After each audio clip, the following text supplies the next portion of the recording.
तो बताया कि जन्म लेते ही यज्ञ रचा, ज्ञान यज्ञ की रचना हो गई, ज्ञान का बीज पड़ गया। एक में ही पड़ा या औरों में भी पड़ा? एक में ही पड़ा। एक में ज्ञान का बीज पड़ा। तो यज्ञ में ब्राह्मण चाहिए। पहला पहला ब्राह्मण कौन हुआ? पहला ब्राह्मण प्रजापिता हुआ। ब्राह्मण चाहिए तो आपका भी जन्म बाप के साथ हुआ। इसका मतलब जब प्रजापिता में ज्ञान का बीज पड़ा तो जो दो माताएं थीं साथ में, उनमें ज्ञान का बीज नहीं पड़ा। पड़ा? नहीं पड़ा। फिर पहले किस में पड़ा है?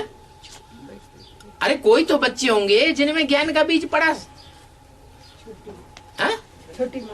छोटी माँ में पड़ा। उन्होंने समझा कि बाप कौन था? नहीं समझा। अगर समझा होता तो दादा लेखराज ब्रह्मा का साथ देती या प्रजापिता के साथ जाती? किसका साथ देती? प्रजापिता का देती। अरे ब्रह्मा बाबा तो उनके छोटे भाई थे, उनके साथ रहना कोई बड़ी खास बात नहीं।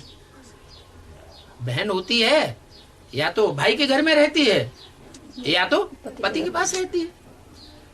लेकिन क्या उनकी बुद्धि में ये बैठा कि यज्ञ पिता कौन? नहीं, न उनकी बुद्धि में बैठा, न बड़ी माँ की बुद्धि में बैठा। तो फिर किसकी बुद्धि में बैठा?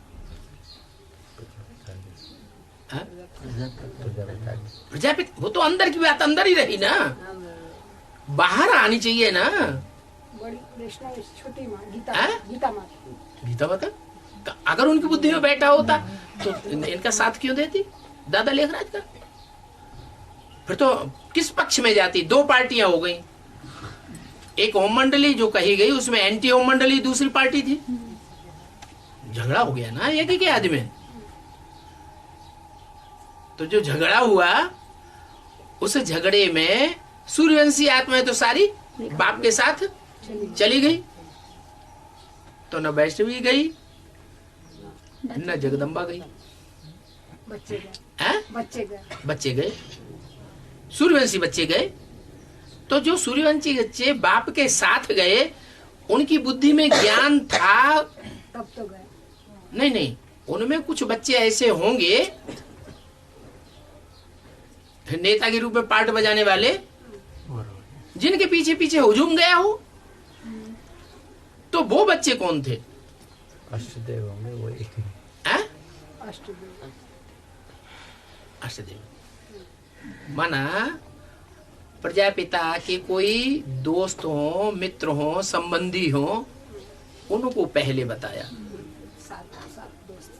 उनमें ज्ञान का बीज पहले पड़ा। तब ये बात बोली कि बाप दादा अकेला कुछ नहीं करता। अकेला माने शरीर के साथ या बिना शरीर के अकेला? शरीर के साथ अकेला कुछ नहीं करता, क्योंकि जन्म लेते ही यज्ञ रचा। रचा माने रचना हुई ना। तो एक रचयिता और रचना भी चाहिए। रचना अनेक हो सकती है, रचयिता एक होता है। तो यज्ञ रचा तो यज्ञ में ब्राह्मण चाहिए। तो आपका भी जन्म बाप के साथ हुआ। आपका भी जन्म बाप के साथ हुआ। जब ये बोला ब्रह्मा बाबा ने गुलजार दादी के मुख से, तो उनकी बुद्धि में कोई बच्चे हैं या नहीं है? नहीं। या झूठा ही बोल दिया?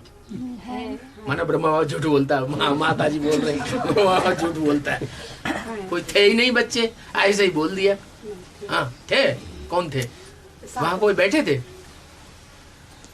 वहां? माउंट आबू में कोई बच्चे बैठे थे जिन्होंने बाप के साथ जन्म लिया? यज्ञ रचा तो यज्ञ रचने के साथ साथ जिन बच्चों का जन्म हुआ, कोई बच्चे वहां बैठे थे? शिवरात्रि के दिन नहीं बैठे थे। फिर किससे बोला? इमर्ज करके बच्चों को। हाँ, इमर्ज किया, ये कह सकते हैं। जैसे शिव बाबा ब्रह्मा के तन में बैठ करके इमर्ज करते थे, वैसे ब्रह्मा बाबा की बुद्धि में भी इमर्ज हुआ। अच्छा, आपका भी जन्म बाप के साथ हुआ।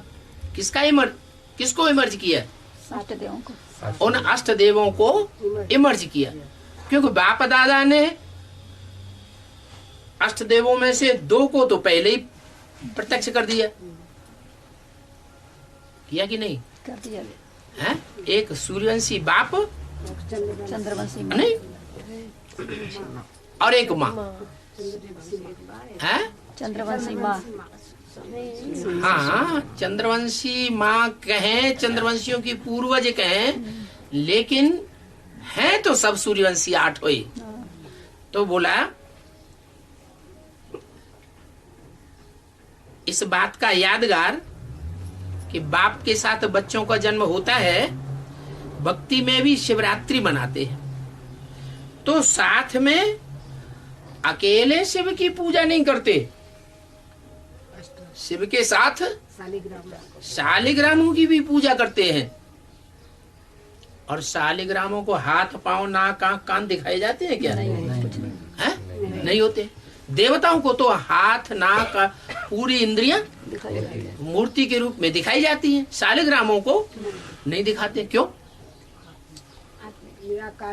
हाँ, उन्होंने ऐसी प्रैक्टिस की है राजयोग की, कि उस राजयोग की प्रैक्टिस में वो अपने शरीर और शरीर की इंद्रियों को भूल जाते, जैसे कि है ही नहीं। कान होते हुए भी नहीं सुनते। क्या नहीं सुनते? दुनिया ग्लानि करती है ज्ञान में चलने वालों की, करती है कि नहीं? करती है। वो कान पर नहीं धरते, सुनते ही नहीं। वो सुनने के लिए नहीं चाहते, सुनते हुए भी नहीं सुनना, देखते हुए भी नहीं देख